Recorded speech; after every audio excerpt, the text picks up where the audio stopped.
915 names of Dutch soldiers at this war monument in Surabaya. They died in Indonesian waters while fighting Japanese forces during the Second World War. But as the son of the fleet commander found out during a recent expedition, their sea graves have vanished from the bottom of the ocean. Ja, nu is natuurlijk de vraag. I was there at the grave of my father and the graves of all the others, fathers, sons, cousins, and so many men. It was horrible to tell them the news that it was all gone. War graves are protected by international conventions. Dutch Prime Minister Mark Rutte, who is visiting Indonesia this week, has urged an investigation.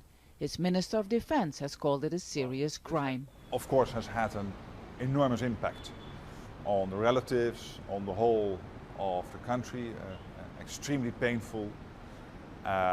And I'm glad that Indonesia immediately offered to work together.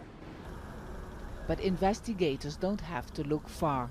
Sea scavengers in Surabaya tell Al Jazeera they have taken the ships apart piece by piece and sold its material as shrapnel, a risky operation that has taken hundreds of scavengers years to finish. One friend thought the ammunition on board would not be dangerous anymore, so he was banging it with a hammer until it exploded. 2 people died.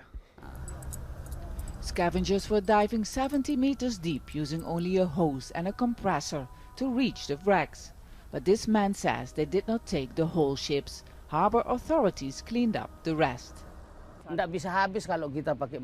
It was impossible for us to take everything. Big machines have taken the rest. We didn't know this was wrong. We were only trying to make a living. Harbor authorities in Surabaya deny they cleaned up the shipwrecks. This is where the ships were taken, piece by piece. The materials were reused or melted and sold by the kilo. Hardly anything is left of the historical sea graves where more than 2,000 British and Dutch soldiers found their last resting place in the Java Sea. This cutlery was found by sea scavengers on one of the ships. The Indonesian government says Dutch and British authorities failed to inform them about the whereabouts of the ships, and there was no agreement to protect them. Relatives welcome an investigation into the missing shipwrecks, but they most of all hope their loved ones will be left in peace, even if their graves are gone forever. Stabvasen, Al Jazeera, Surabaya.